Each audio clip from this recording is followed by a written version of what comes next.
Accrediting Excellence, the international authority for professional coaching and mentoring, proudly presents Both Sides of the Coin.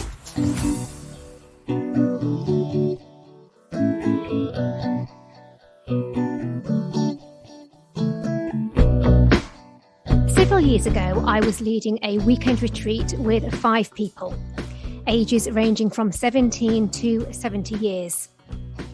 As we got chatting over lunch, it came out in conversation that 3 of the people around the table had attempted suicide. The turn in conversation was unprompted and unexpected. The content of the weekend had nothing to do with mental health, and I felt unprepared. So let me ask you a question.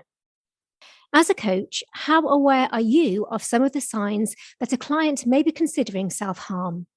And do you know what to ask and what not to say? Today, we get some useful insight and top tips.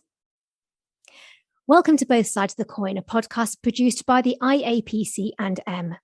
We're a leading accreditation body, and our aim is to increase public confidence and to raise industry standards by enforcing a rigorous accreditation process that ensures the quality of professional coaches and mentors. The podcast is aptly named Both Sides of the Coin because we talk to both a coach or mentor and one of their clients to explore both sides of the coaching mentoring intervention, what works and what doesn't. As the proverb says, iron sharpens iron. Before we get started, let me introduce myself. I'm Jenny Butter, your host and accredited master coach, and I've been coaching for 10 years, mainly in the area of career transition and life coaching. Joining me today are Dr Michael J Marx and Coach Donnelea Barber. Michael is an ICF Professional Certified Coach, specialising in business coaching and corporate consultation. He has served as the leader of the ICF Global Community of Practice on Ethics and is the author of Ethics and Risk Management for Christian Coaches. And he and his team have founded a non-profit called Coaching Suicide Awareness. Donnelea Barber has trained under Michael, and her professional life has been grounded in family, health, public health, and health promotion. She's lived, worked, and studied across the globe, and 10 years ago, she became a life coach specialising as an ADHD coach. Welcome, both of you. I'm going to start with Michael and then flip over the coin and speak to Donnelea. Michael, tell me about yourself. Well, thank you, Jenny. So I'm excited to be here. I'm an executive coach, a business coach, a life coach. I basically help people move forward in whatever process they need. That means I'm also a process consultant. People find it interesting that I have 21 dogs and that my wife runs a dog sledding operation for tourists, and I'm also a ski instructor. So I do a lot of dog sledding and playing around in the snow, and I'm very excited today because we're expecting about 10 centimeters of snow this evening. Wow, that's on my bucket list, dog sledding. That sounds really, really exciting. So how did you become involved in suicide prevention? Yeah, as you mentioned, I was the leader of the ICF Community of Practice on Ethics. And so I was responsible for delivering content to the community in the form of webinars and seminars. And I attended myself a webinar where the person said that coaching saved her life from suicide. And I became curious on the topic and realized that the training that we do for new coaches, we often tell them, if the client says suicide, well, you have to do something, but we never told them what to do. So I put together a presentation in 2017. Actually, it was in April, so it was about, exactly 5 years ago. And then that became a presentation that we exported around the world. We give the presentation mostly via Zoom, sometimes face-to-face. When I say we, then the team, including Donnelea, have joined together to make the ideas available on what you said in your introduction. Oh my goodness, what do I say when someone says that they're suicidal? How do I make this conversation go well? What is the correct terminology for us to use? Well, the word suicide is okay. The word, self-murder is not so great in English because, it connotes that the person is evil. Selbstmord, which is the same word in German, is okay. So it kind of depends on the culture here. Suicide can be used as a verb. Frank suicided yesterday would be a correct sentence. Mostly the word that we want to avoid these days is commit, because we also use that word commit for commit a crime or commit a sin. And we don't look at suicide as either.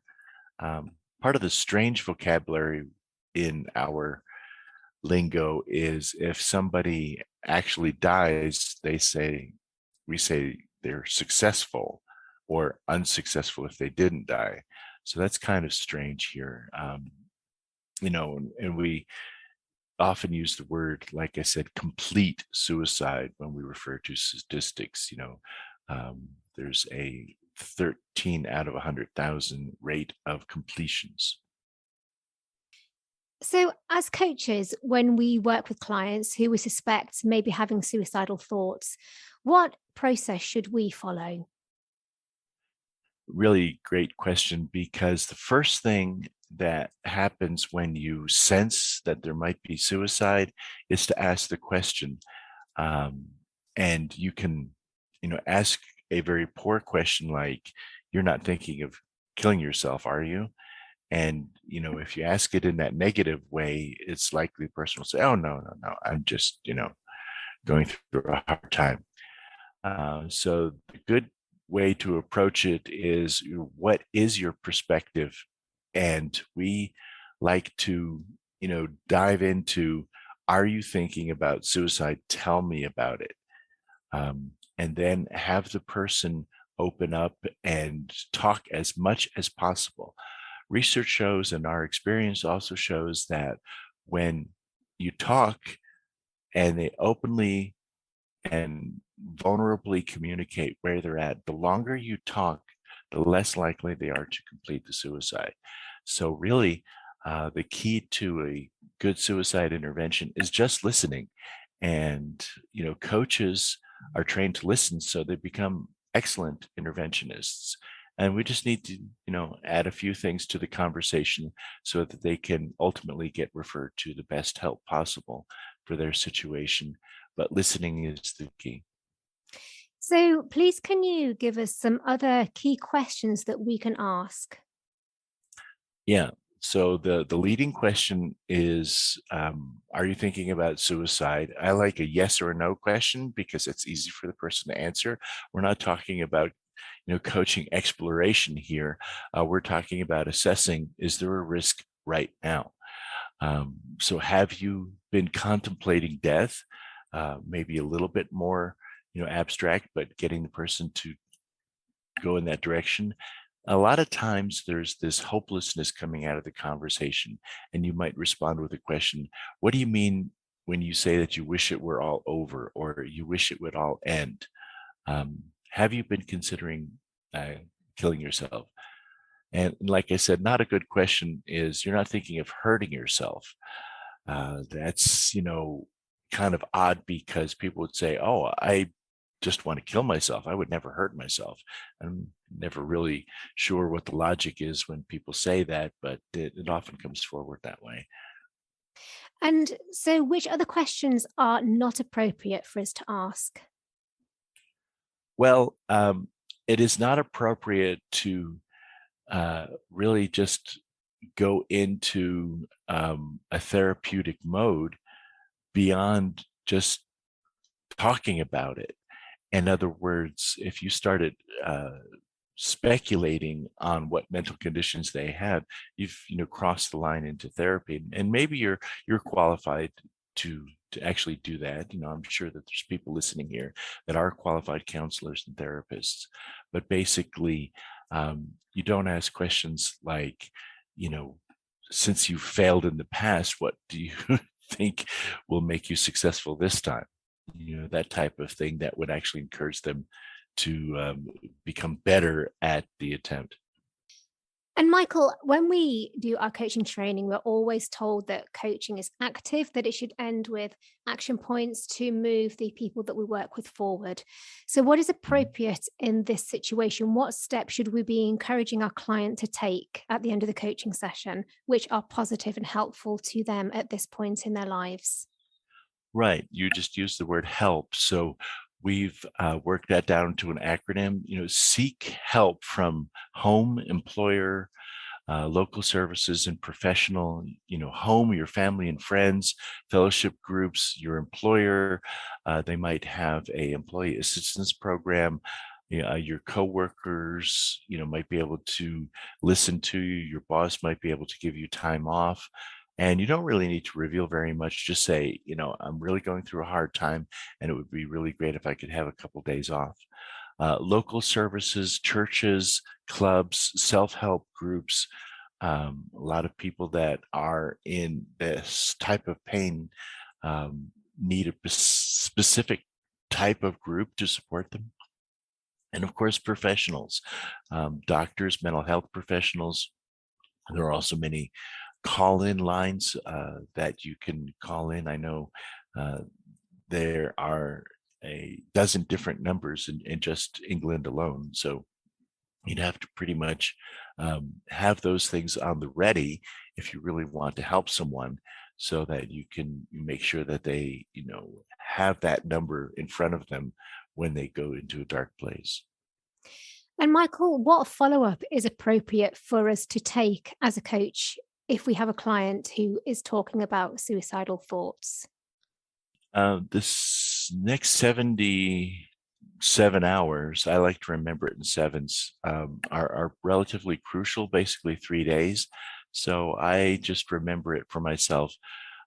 Check back with them the same day in 7 hours, the next morning or the next evening in 17 hours and 36 hours, and 2.5 days and 77 hours and 3 days. Just how are you doing? Just checking on them. If you've come up with an action plan, like we just talked about, to see a therapist or to actually do something to eliminate the risk and increase the wellness, then follow up and make sure that they are having all the resources that they need or getting access to who they need to talk to and how they need to get help. Thank you. And then if the person doesn't respond, what should our step be then? Well, here, of course, is a confidentiality line here. If you're of the opinion that the person is at high risk, then it might just be better to cross the ethical line and contact someone close to them and saying, hey, your daughter or your mother or, the person close to you is having a hard time. I'm a little concerned about her. Please check on them.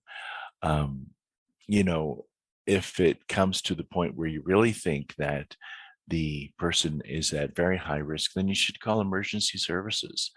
And hopefully those, response personnel will be trained in, the negotiation process of talking someone out of taking their life. But either way, getting a quick response will save the person's life if the risk is imminent. I know of situations where people say, I have a gun and I'm going to use it. And what you say next is going to determine whether I pull the trigger.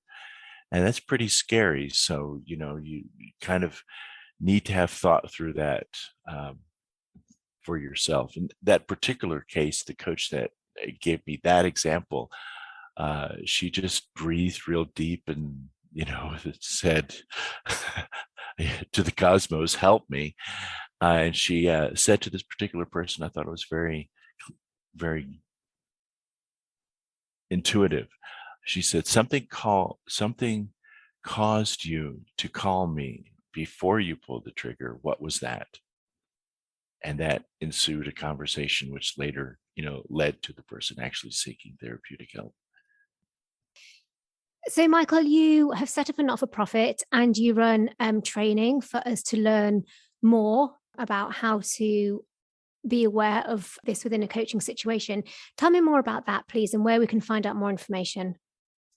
CoachingSuicideAwareness.com, CoachingSuicideAwareness, one word.com is our website. We do an annual webinar, which we love to have you sign up for, on Global Suicide Prevention Day, which is always September 10th. And we will do so again this year. We are always inviting world speakers from different cultures and different topics. And more than anything else, we believe that a regular exposure to suicide training, we offer in our group a monthly training session on the third Thursday, and I'd be happy to connect anyone with that. Email is probably the easiest for us. That's info@coachingsuicideawareness.com. Thank you so much for your expert insight and tips today. I'm going to flip over the coin now and speak to Donnelea. Donnelea, tell me about yourself. So my professional life has been grounded in family health. I think you already said that.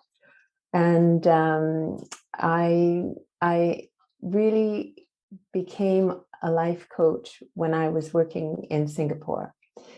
And at that point, coaching was new to me. And then as I moved on and moved forward, I began to notice that my clients actually were showing up with symptoms of ADHD.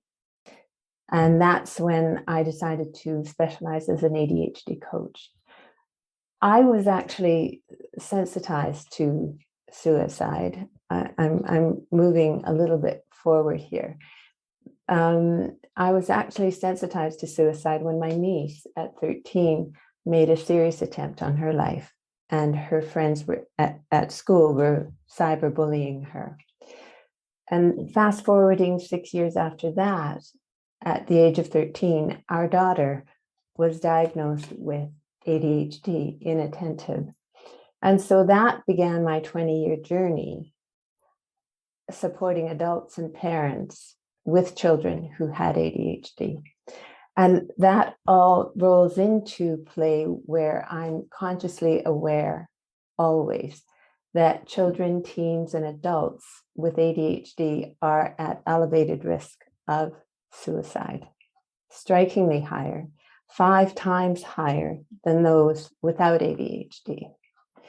So 3 years ago, when I heard Michael speak about suicide and how coaches are in a prime place to intervene should their client mention suicide, that's when I joined his team. And it was all based upon my experience with people who have ADHD. Thank you for sharing that story with us. If you are a coach who has never been in a position where you have felt the need to ask these questions before, how can it feel when you first ask it to know that actually it is the right thing to do? Well, it's a very good question. You actually have to be very non-judgmental. You have to be very clear with what you just heard. And it always goes back to repeating the question, can you repeat that, please? Tell me what you just said. And not assuming they may just dive in and say, I'm really not happy. I can't do this anymore. And you have to be wide open and listening and asking those questions. One